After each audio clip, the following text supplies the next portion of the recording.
ನಮಸ್ತೆ ಎಲ್ಲರಿಗೂ. ಇವತ್ತು ನಾನು ಮಾಡ್ತಾಯಿದ್ದೀನಿ ಹೋಟೆಲ್ಗಳಲ್ಲಿ ಮಾಡೋವಂಥ ಮೊಸರನ್ನ. ಇದು ಮಾಡೋದಕ್ಕೆ 2 ನಿಮಿಷ ಸಾಕು. 2 ನಿಮಿಷದಲ್ಲಿ ರುಚಿಯಾಗಿ ಮಾಡ್ಬೋದು. ಮೊಸರನ್ನ ಮಾಡೋದಕ್ಕೆ ನೋಡಿ, ನಾನು ಒಗ್ಗರಣೆಗೆ ಎಣ್ಣೆ ಹಾಕಿ ಎಣ್ಣೆ ಬಿಸಿ ಆದಮೇಲೆ ಸ್ವಲ್ಪ ಗೋಡಂಬಿ ಹಾಕಿದ್ದೀನಿ.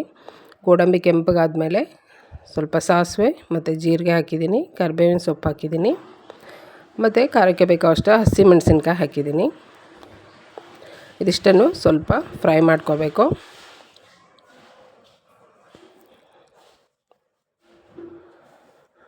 ನೋಡಿ, ಇದು ಫ್ರೈ ಮಾಡ್ಕೊಂಡಾದ್ಮೇಲೆ ಒಗ್ಗರಣೆ ಆಗಿದೆ. ಸ್ಟವ್ನ ಆಫ್ ಮಾಡಿ ಬಾಣಲೆ ಕೆಳಗಿಟ್ಟಿದ್ದೀನಿ ನಾನು. ಈಗ ಇದು ಅನ್ನ ಮಾಮೂಲಿಯಾಗಿ ಮಾಡ್ಕೊಳ್ಳೋದಕ್ಕಿಂತ ಸ್ವಲ್ಪ ನೀರು ಜಾಸ್ತಿ ಹಾಕಿ ಮೆತ್ತಗೆ ಅನ್ನ ಮಾಡ್ಕೋಬೇಕು ಮೊಸರನ್ನಕ್ಕೆ. ಈಗ ಅದಕ್ಕೆ ಸ್ವಲ್ಪ ಚಿಕ್ಕದಾಗಿ ಹೆಚ್ಚಿರೋಂಥ ಕೊತ್ತಂಬರಿ ಸೊಪ್ಪು ಮತ್ತು ಚಿಕ್ಕದಾಗಿ ಹೆಚ್ಚಿರೋಂಥ ಈರುಳ್ಳಿ ನಾನು ಹಾಕಿದ್ದೀನಿ ಮತ್ತು ರುಚಿಗೆ ತಕ್ಕಷ್ಟು ಉಪ್ಪು, ಮೊಸರು ಹಾಕ್ತಾಯಿದ್ದೀನಿ.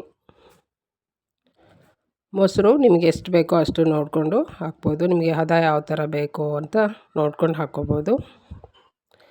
ಮೊಸರು ತುಂಬ ಗಟ್ಟಿ ಇದ್ದರೆ ಸ್ವಲ್ಪ ಹಾಲು ಅಥವಾ ನೀರು ಹಾಕಿ ಮಿಕ್ಸ್ ಮಾಡಬೇಕು. 2 ನಿಮಿಷ ಸಾಕು ಇದು ಮಾಡೋದಕ್ಕೆ. ತುಂಬ ರುಚಿಯಾಗಿ ತುಂಬ ಚೆನ್ನಾಗಾಗತ್ತೆ. ಮತ್ತು ನೋಡಿ, ದಾಳಿಂಬೆ ಹಾಕಿದ್ದೀನಿ ನಾನು ಸ್ವಲ್ಪ, ಮತ್ತು ಒಣ ದ್ರಾಕ್ಷಿ ಹಾಕಿದ್ದೀನಿ. ಇದಿಷ್ಟನ್ನು ಸರಿಯಾಗಿ ಮಿಕ್ಸ್ ಮಾಡಿದ್ರೆ ತುಂಬಾ ರುಚಿಯಾಗಿರೋವಂಥ ಹೋಟೆಲ್ಗಳಲ್ಲಿ ಮಾಡ್ತಾರಲ್ಲ ಅದೇ ಥರದ್ದು ಮೊಸರನ್ನ ರೆಡಿ ಇದೆ. ನನ್ನ ವಿಡಿಯೋ ಇಷ್ಟ ಆದರೆ ಲೈಕ್ ಮಾಡಿ, ಶೇರ್ ಮಾಡಿ, ಸಬ್ಸ್ಕ್ರೈಬ್ ಮಾಡಿ. Thank you.